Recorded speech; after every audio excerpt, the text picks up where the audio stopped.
Alhamdulillah, Alhamdulillahi wa kafa, wa salamun ala ibadihi allazina istafa, amma ba'd. Fa'auzu billahi minash shaitanir rajeem. Bismillahir rahmanir rahim. Subhana rabbika rabbil izzati amma yasifun, wa salamun ala al-mursaleen, walhamdulillahi rabbil alameen. Allahumma salli ala Sayyidina Muhammad wa ala ali Sayyidina Muhammad wa barik wa sallim.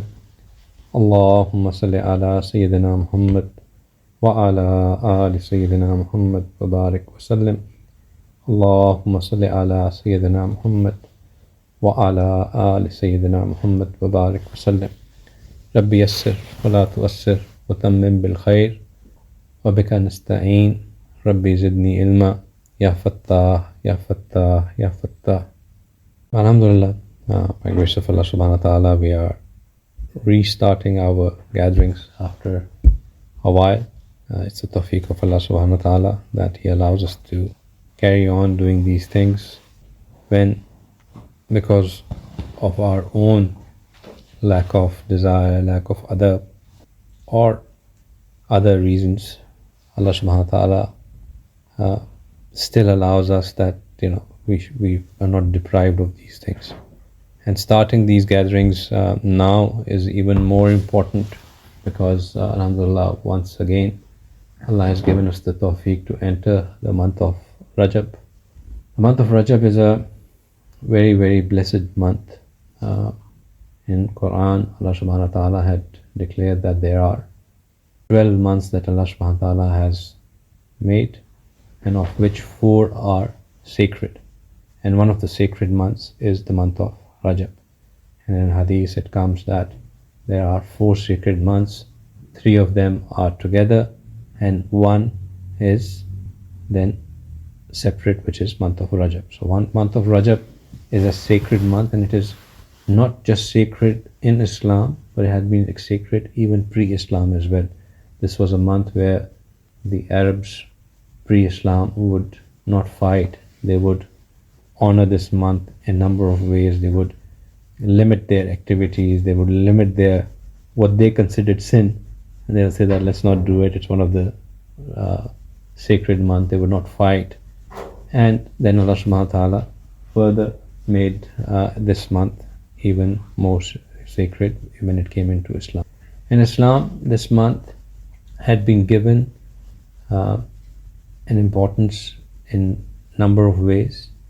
Number one, in an hadith it comes that there are 5 occasions on which Allah subhanahu wa ta'ala does not reject one's du'as. The night of Jummah, Shab Jummah, Thursday night, is one where if one makes du'a, that's an accepted du'a. The first night of Rajab is a night where one makes du'a, it's an accepted du'a.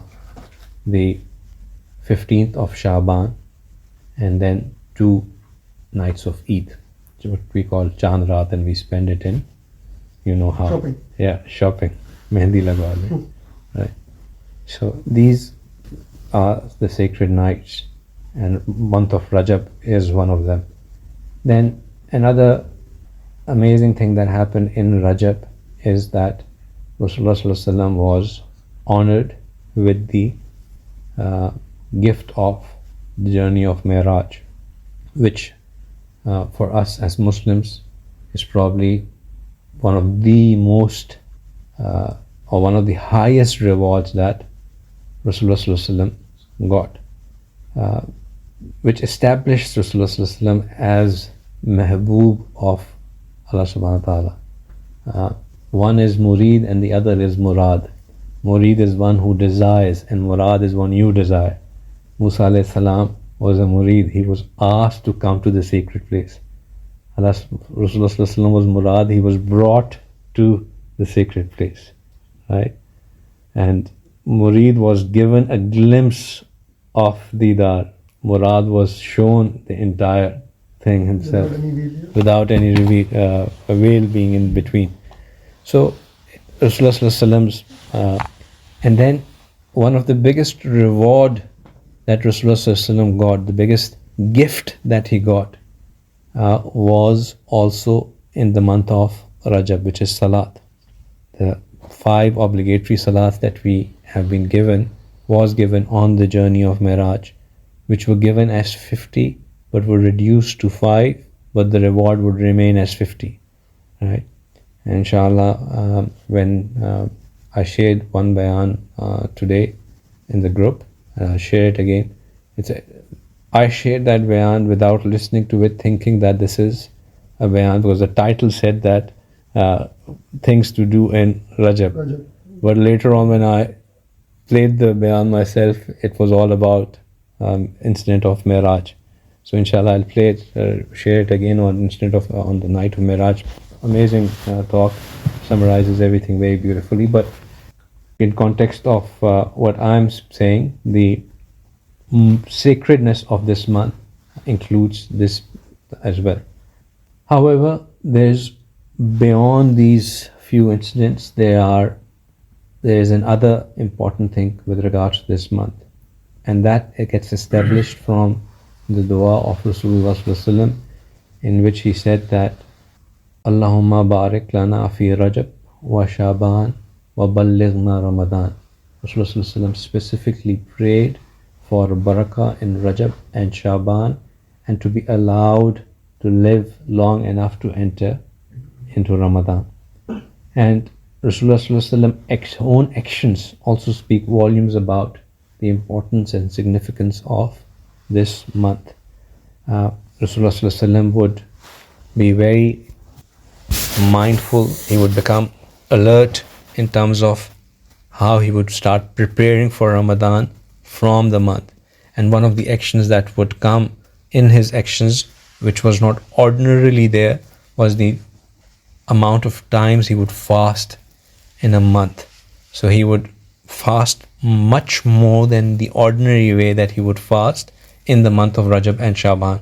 In fact, month of Shaban, he has fasted all the way of Shaban, and or he would fast always or almost always in the first 15 days of Shaban. Rajab, he would also fast extensively in Rajab as well. So these are things which indicate that this is an important month, important for preparation of Ramadan.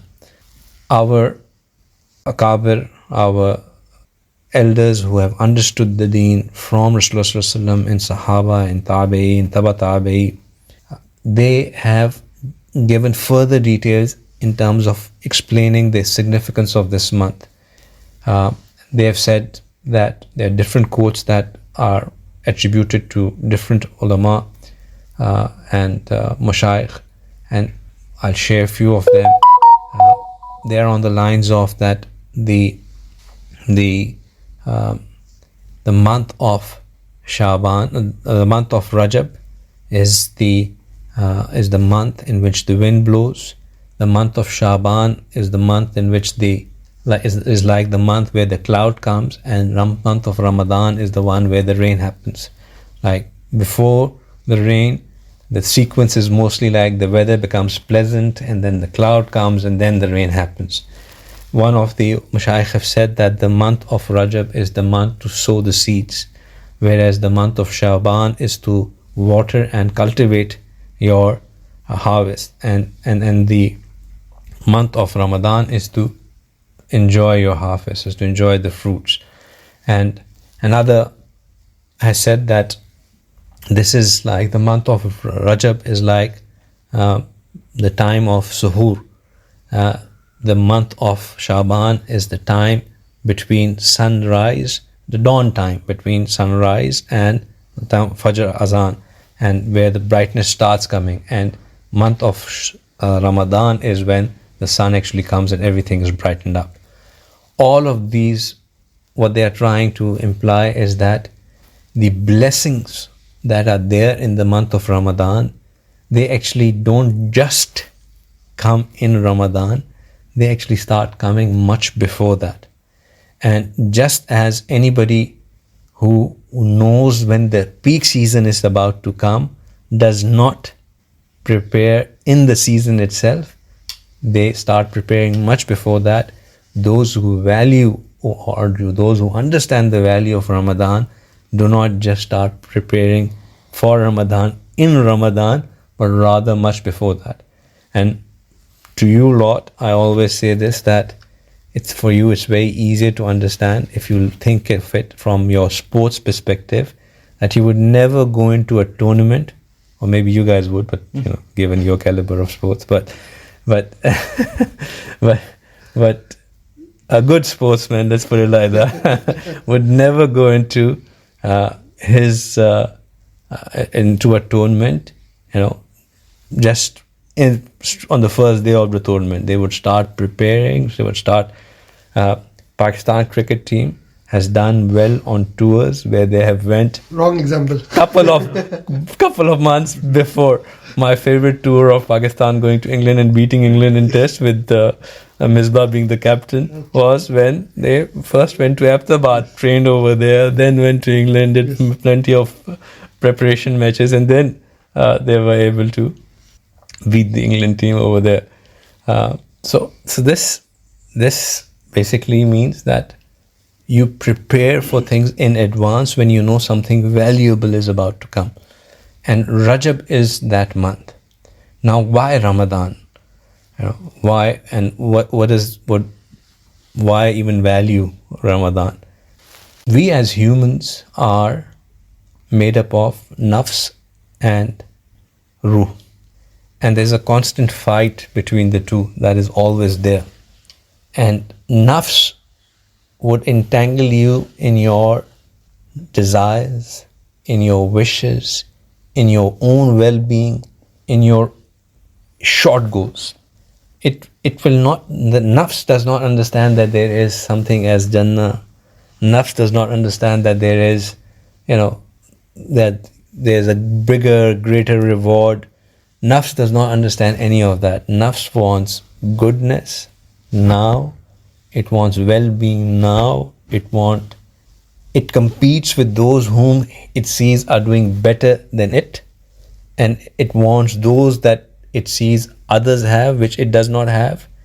And it wants that even if I get it at the sake of that person not having it, I should get it.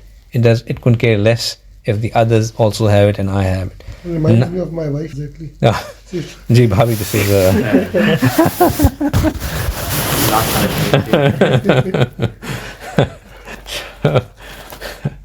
so that's nafs, right? So I will not quote what was said in the room, but that's nafs, right? Nafs is just single-minded approach of me, I, right?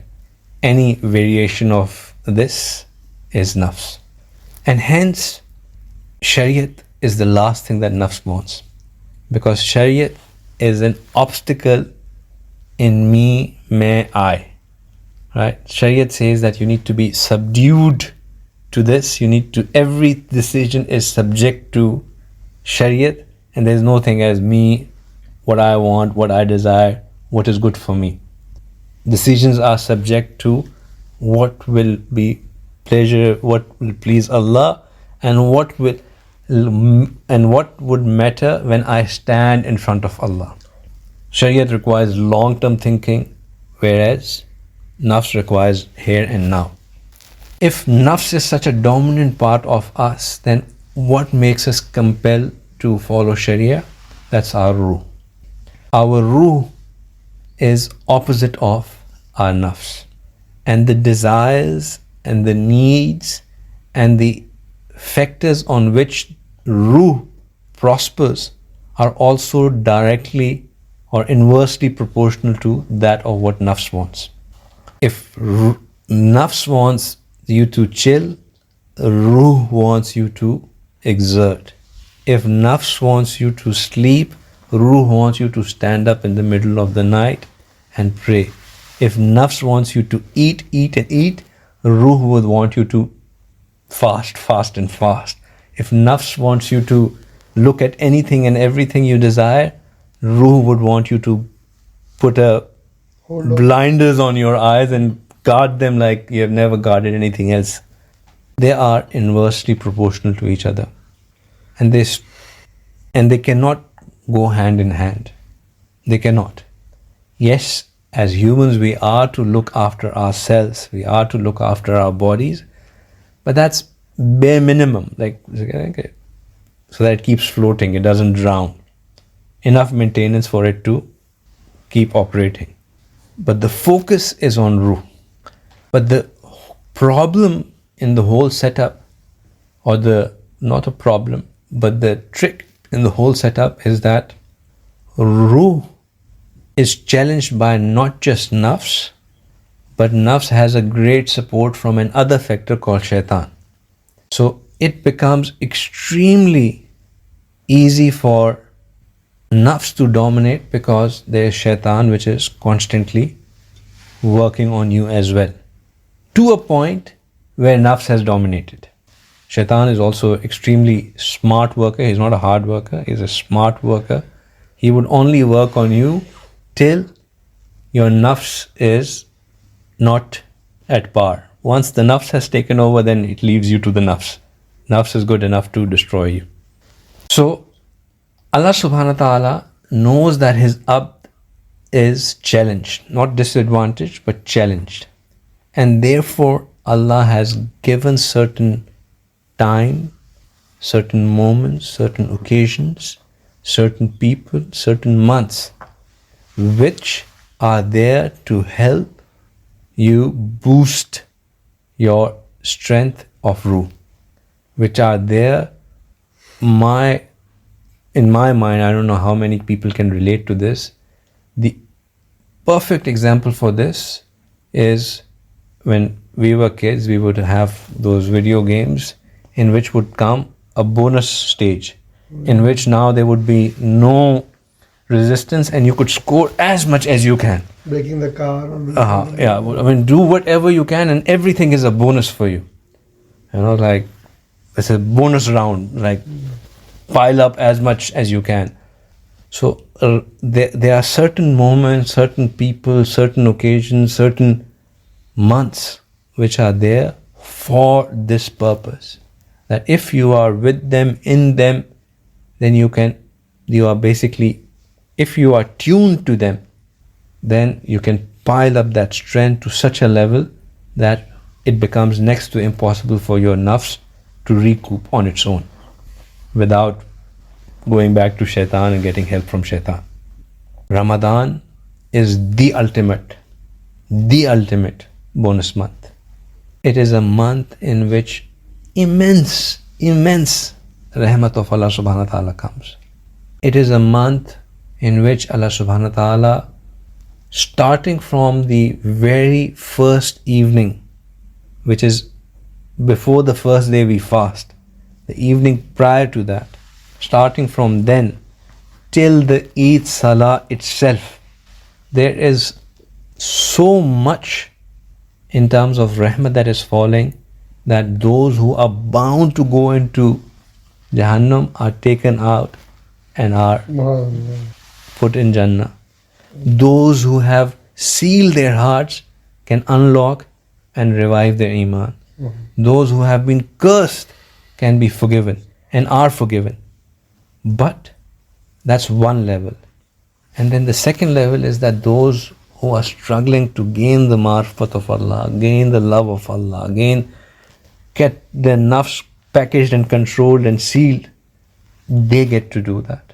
And then there's a third level where your nafs is already in check, your ruh is elevated, and now it has to go to the next level. That happens. And then there's a further level in which you attain what you attain. That is hal that I can't describe. But all of that is possible in month of Ramadan. However, that is there for one who has prepared for it. That is there for one who is ready to receive it from day one. And people would, this is not something that I have started doing now. In the times when people were not so engrossed in dunya, and Ramadan was not just about iftar parties and having iftar in this place or this lounge or that lounge or whatnot, and sahur parties as well. Now, when Ramadan was not just about hanging lanterns and decorating your house just so that you can compete with your Hindu neighbor who lights up his house in Diwali. When Ramadan was understood as the month of gaining taqwa, because the purpose of month of Ramadan has been defined, Allakum tattaqun. When it was understood like that, people prepared for it. They prepared for it. And they looked at every single way in which they could multiply their rewards, they could multiply their deeds, they could give strength to their ruh. Now, unfortunately, even in the month of Ramadan, we are focused still on dunya. Our Ramadan has become ways of attaining and glorifying dunya, but rather achieving the purpose. If we are not gaining taqwa in Ramadan, we are failing in Ramadan. Because Allah has described this is the sole purpose. People, if you ask them what is the purpose of Ramadan, they say that, this is so that we can understand how poor people feel, because we would fast like them and realize that those who are unfortunate or less fortunate than us, how there is for them. Maybe, but majority of not, because those who are unfortunate, they stay hungry all day. You would stay hungry for few hours and then break record of all previous days when you are eating normally, but just at your iftar and sahur, right? So there's hardly any recognition coming for those who can't eat. The purpose of Ramadan, as Allah has described, is so that you can gain taqwa. And we need to understand what taqwa is. Taqwa is that we become so increased in our love for Allah that we do not want to displease Allah in any way. Taqwa is the state of love where whether your beloved is with you or not with you, you do not want to upset your beloved.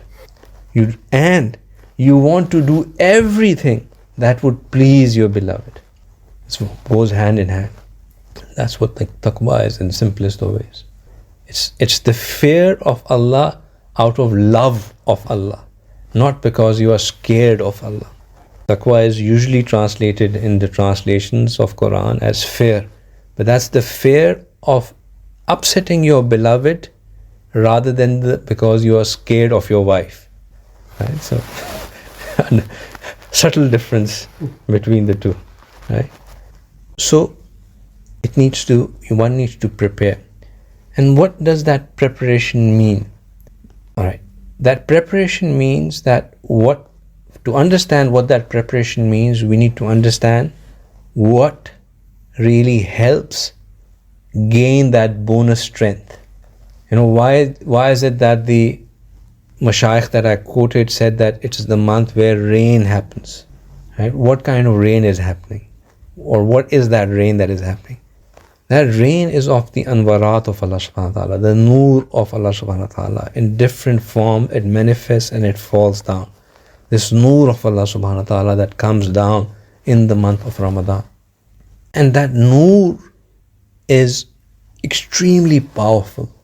It has such strength that it can noor is a purifier. It's a cleanser. It wipes away any impurities and it rejuvenates you. But that noor, there is a container in which that noor comes. And that container is our heart, our qalb. It's not our physical heart, our spiritual heart. And for that noor to come into our spiritual heart, 3 things need to be there. And this is what that preparation is all about, that you have to start doing in Rajab. The first is that you have to have your container in the right direction. Because if imagine that you have a bucket, but that bucket is upside down, and now if the rain is coming down, would there be any water that will come into that bucket? Yes, it would, but it would come on the back side of the bucket. It would make the bucket wet, but there will be nothing in the bucket. The bucket has to be turned upside down in the right direction for the noor to come in. Likewise, if the rain is happening and that bucket is dirty, would that water that had accumulated in that bucket would be of any use to you? If our hearts are in the right direction but are still filthy, still having filth of anger, filth of jealousy, filth of lust, filth of desires, filth of miserliness, filth of being envious, filth of having grudges, all these spiritual diseases, not taking care of our parents, not talking to our siblings, not taking care of those around us. If we have all these filths in our heart, where would that nur come? And it would come and it would be useless. That heart, that container has to be cleaned. It has to be cleansed. Now somebody can argue, but that nur, you just said that it's a purifier, it's a cleanser, it should come and clarify all of it. Yes, it will. But you may then only achieve first level. Remember I said in Ramadan there are different levels of strength that can be attained. So now it's, a sportsman who goes into the tournament, straight into the tournament, he still plays the tournament, may still qualify into the second round, or if there's a fluke, may even go into semis, right? But that's maximum that would happen, right? Likewise, the odds of one getting purified completely with that filth are less. And even if it gets purified, it's just he has attained base level. He is just getting cleansed, as opposed to that nur being accumulated and him achieving or her achieving better than that. So second preparation is cleaning the container. The third level of preparation is ensuring that the holes that have been poked into this container are sealed. And what do I mean by that? So going back to that bucket of water that we have been talking about, if the water is coming down, rainwater is coming down, and then there are holes in that bucket, and the bucket is clean, but yet the water would not stay in that bucket. As soon as it would reach a certain level, the water would then start leaking out because there are holes in the bucket. Every sin that we do is a hole in our heart. Every sin that we do is a hole in our heart, and that causes our heart to become, for the nur to leak out of our heart. We need to first of all ensure that we do stop poking holes in our heart and then use a super glue to fix all those holes. And this is what the preparation is on the three things. Alhamdulillah, by grace of Allah subhanahu wa ta'ala, this would be the third year in consecutive where we as a gathering would start preparing for Ramadan. When we first came together, that's when we did it the first year, and then the second year, and now inshallah, if Allah gives us tawfiq and enough life, we will be doing it for the third year as well. The first 2 years, and I'm sure for majority of you who are online or in person, this is not the first time you are hearing me say any of this as well. You've probably heard all of this, and it's just a reminder, a good reminder. It's always a good reminder for myself, although I've said it on different forums, but I always say it with a reminder, with the nia of reminder to myself, and I like this reminder. It's a very, very apt and important reminder. But I want to do things slightly differently this year. I just do not want us to have reminders. I want us to do things practically as well. Because we have heard it, and then now I think is the time to experience it. And therefore I want us to start taking some practical steps to improve our spiritual health prior to going into Ramadan. There are 5 areas, or there are 5 doors which cause damage to the heart, which are pollutants of the heart. 5 doors which are pollutants of the heart. Very important to understand, because we abuse it every day to the nth without realizing that in reality we are polluting our heart like nothing else. Number one pollutant to the heart are these two ears. What we see has a direct impact on the heart. You spend months in tahajjud, months of tahajjud, hardcore tahajjud, and one badnazri would wipe it all away. That's how hard an impact this is. It's not a small thing. Because of one simple reason. And I switched to Urdu because it's easier to explain in there. Ye ghairat ka masla hai. What does that mean? Tahajjud you do when nobody is seeing you. You do that. The ones who do tahajjud, they do that purely out of love of Allah. In fact, they do that because Allah has allowed them to come and pray tahajjud at that point in time.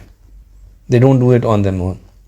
Which means they are claiming that they love Allah. And Allah is sensitive about His love. There are no two loves. It's either Allah or somebody else. And when you do badnazri, you are basically, Allah knows the khayanat that you do with your eyes. He knows that, you're doing lip service now that I love Allah, but your eyes, because your desires are wandering elsewhere, doesn't appreciate that. All nur wiped away. It's a very sensitive, like I said, that taqwa is all to do with love. If you understand love, it's very easy to understand taqwa. Taqwa is not that you have become a saint or some, higher master or some messenger. Taqwa is about that you have become, that Allah has become a beloved to you. Bas. And this love, there is no room for, any cheating. Margin of error. Margin of error is very limited because the reciprocation is too much. And when you do not appreciate that reciprocation that you are getting, then it has an effect. So guarding one's eyes is a very, very important thing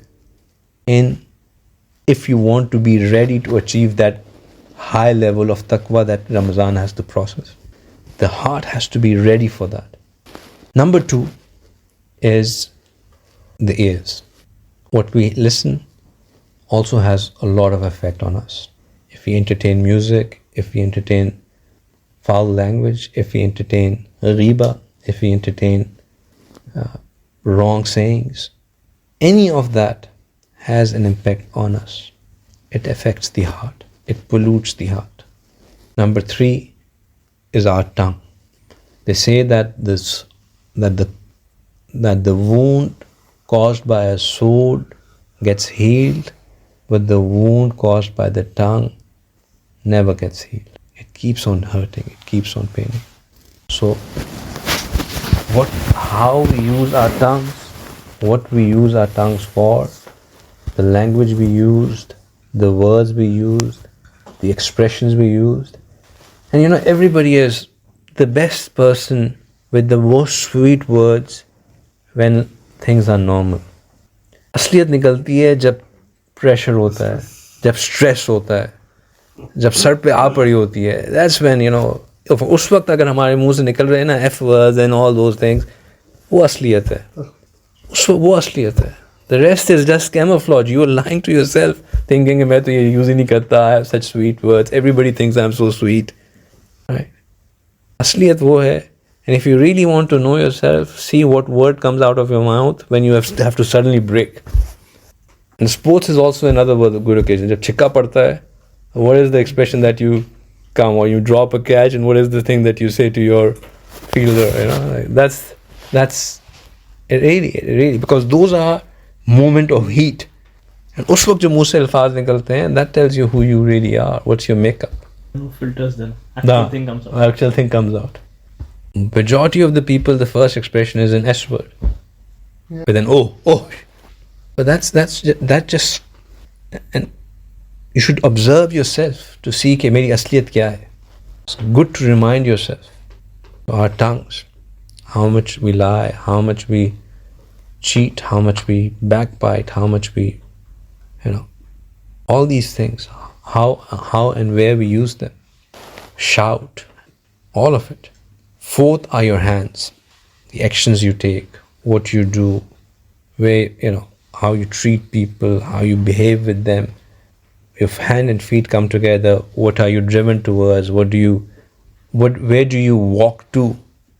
And fifth is what you eat. What you eat also has a meal prepared by Raju in a kitchen where there's a murti standing or lying somewhere, will have an extremely negative effect on your spirituality compared to meal prepared by a woman who had prepared it or a man who had prepared it in the state of wudu doing zikr. Zameen asman ka fark hoga. Likewise, a meal which has been prepared or has a meal that has been consumed from an earning which is haram compared to the meal which is from halal earning will have huge difference. These things have an effect. And then there are certain things which are outside, which are parameters, which are to do with haqooqul ibad. These are your own self, and then certain things vis-a-vis your relationship with certain people, your parents, your siblings, your neighbors, your friends. They also count in not just your own spirituality, but also in Allah subhanahu wa ta'ala. They are the filters. Haqooqul ibad are the filters through which the rahmat of Ramadan comes down. If those filters fail, actually the rahmat of Ramadan does not come. But all of this have been covered, alhamdulillah, for the last 2 years. And what we'll do is that we will do a replay of those previous messages in a very structured manner, that every week I will put that message up again. I hope we can find them. The Tuesday gatherings, if we have them, inshallah, we'll share them again. We'll replay them in manner. What I want us to do is to do things practically. And I want us to do things practically for these 5 elements that I spoke about. So for the eyes, I always, go on and somewhere mid-Shaban put this thing that, now let's quit internet and stop this. But I think that's too late. There are a few friends of ours who have put this check already in place from the 2nd of Rajab, and I'm extending this offer to you now, is that live by no internet beyond work policy till Ramadan, which means no social media, which means that you give the issue of Palestine, Pakistan elections, cricket team, which we should give a break in any case, and all other media, things, YouTube, WhatsApp, Facebook, Instagram, and whatnot. A complete halt. They have an effect on your spirituality. I've already explained to you what one bad nazari does to your spiritual strength. And there is an endless amount of bad nazari on all these social medias, even if it is in the name of, finding out more about Palestine and whatnot. Continue making dua for these causes. That will be more effective than anything else. But stop this and you will feel the difference. It's not easy. I don't know how many people are being successful right now who have started doing that, but it's difficult, but it's a must do if you want to step up in your spiritual game. Number 2 is putting a check on your consumption. So again, what we have started doing is as I mentioned, that Rasulullah would fast a lot in the month of Rajab and Shaban. So we have decided to fast, and fast in a manner, one day fasting, the next day intermittent fasting. So 1 meal a day sort of fasting. MashaAllah, you guys are somewhat already fit. My other group is, MashaAllah, all extra fit. So for them, I've given a target of losing 10 kgs before Ramadan. Right? They'll stop coming here. There's no compulsion for anyone to come, but this is, if you want to, Tuesday is an exception. That's the one meal. This can be the one meal. This can be the one meal that we have. But let's do that. Let's control, the amount that we eat. So up to you. If you want to fast, you fast. You want to do intermittent fasting, you do intermittent fasting. You want to do 1 meal a day. Or if you want to eat, but eat in check. Very simple principle. Whichever meal you're taking. And that principle is given to us by Rasulullah. That is, divide your meal into 3. 1/3 food, 1/3 water, 1/3 air. Your stomach should be filled 1/3 food, 1/3 water, 1/3 air. Leave that much. Do not eat to such a point where there's a joke that भाई था उसने खाया उससे पूछा यार रसूल ने कहा था कि 1/3 हिस्सा जो है वो खाने के लिए, 1/3 हिस्सा पानी के लिए, बाकी हवा के लिए. उसने कहा जी बिल्कुल सही है, हम खाना खाते हैं उसके बाद पानी पीते हैं तो वो तो जगह जो है वो फिल हो ही जाती है जो छोटे गया, और हवा का क्या है वो तो अपनी जगह खुद ही बना लेती है. So we don't have to work by that process कि हवा तो अपनी जगह खुद ही बना लेगी. We eat 1/3, 1/3, 1/3. That's how the meal distribution should be. Number 3 thing is to put, this is a difficult one. I have some sisters on the audio as well, but to keep our tongues in check. Speak less. Actually, it's a what's the term? When you say something which is against the woman. Chauvinistic? Yeah, it's sort of chauvinistic, or it's you're being anti-feministic or anti-feminism sort of thing that you think. Ji? Misogynistic, ji. Yeah, mashallah. So that you think that this is just women who have problem keeping quiet. We men also have a huge problem keeping quiet. So, and there was a brother who asked me, how do I know that I am speaking less, right? So I think the judge for that is yourself. If you yourself start feeling the urge that maine baat karni hai, and I'm not doing that, then that's it. Or you check is your spouse, when your spouse is saying aap baat nahi kar rahe. So that can also be that can also be a check for you that you are speaking less. But speak less, because when we start saying, there's a hadith that whoever stayed quiet became successful, and that's so true. When your audit happens, in the audit they say just answer as much has been asked. Do not go into too many details, because the second you go into details with the auditor, they will start opening it up and then go to the next level and go to the next level. So just answer enough to answer the question. That's it. Say enough, because the more you say, you will end up saying something which will be harmful for your own spirituality. And number 5 is zikr. Zikr is the, we were talking about the container. Zikr is the one that heals this container. Zikr is the one that purifies the container. Zikr is the one that helps you grow, makes you more fonder of Allah subhanahu wa ta'ala. You grow in your fondness of Allah subhanahu wa ta'ala. You grow in your love of Allah subhanahu wa ta'ala. The more you remember, the more you grow in the love of Allah subhanahu wa ta'ala. Simple principle. The more you miss someone, the more you love them. And you miss someone because you're thinking about them in your heart. You remind, unka zikr aapke dil mein ho raha hota. And that's the same thing with Allah subhanahu wa ta'ala. So what we have started doing for that is that 5 a.m.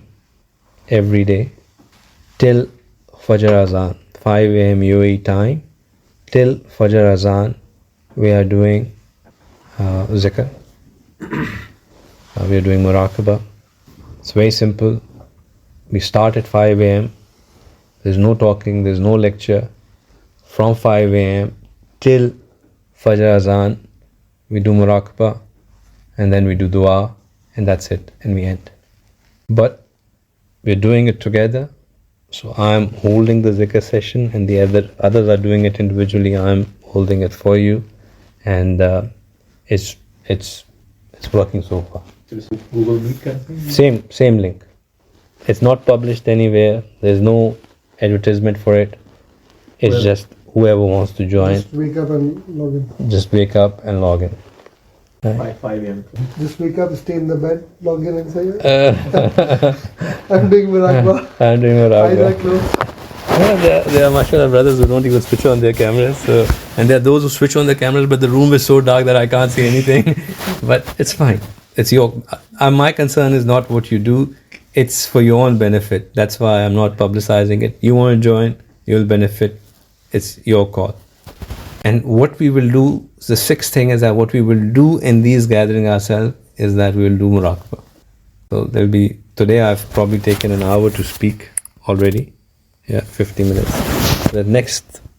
The talk will get sent as a recording so that you can remind yourself what are the things to be done before as a preparation for Ramadan.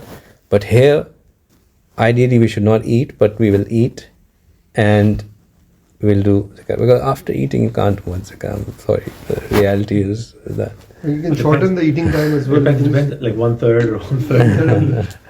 मैं आप लोगों को 2 साल से देख रहा हूँ 1/3 नहीं होता. So yeah, that's the plan. Zikr and muraqabah. That's muraqabah. Muraqabah is flat. Zikr is muraqabah basically. So we'll do muraqabah flat. Right. That's what the action plan I intend to do. So we're doing the same on Friday gatherings, and we'll do the same in Tuesday gatherings. Just practical work. I mean that should help us. Zikr will help do all the other 4 things as well, because that gives you that booster that is required to curb. Because other 4 things are a direct attack on nafs.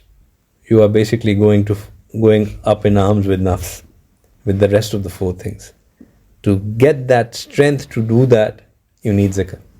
And that's where that would come into help. So it's 5 a.m. UAE time. This link that you're on right now, anybody who wants to join can join. And then inshallah, we'll do that.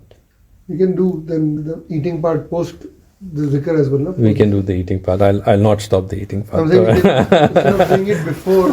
Say.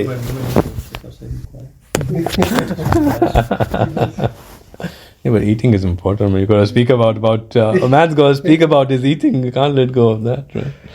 So, we can do that. Okay, this is the action plan, inshallah. May Allah subhanahu wa ta'ala make it easy for us to do so, because we have heard it all. I think it's important to now experience it. Let's experience it as well. But I'm saying it out loud and saying it up front, that if the eyes are not controlled, none of it will work. None of it will work. That is a ma'amla of ghairat. I've explained it in as simple words as I can. It is a very sensitive issue. Controlling what goes through your eyes is the paramount. And our social media, our internet is the biggest, because it's so easy and it's so in your face. And it's so unconscious. When you're on the internet, it just happens. Right? So, وآخر دعوانا أن الحمد لله رب العالمين. Any questions online or in person? If I'm such a good explainer that nobody ever has any questions. So, let's make dua. سبحان ربي الأعلى الوهاب اللهم صل على سيدنا محمد وعلى آل سيدنا محمد وبارك وسلم. ربنا ظلمنا أنفسنا وإن لم تغفر لنا وترحمنا لنكونن من الخاسرين. يا رحيم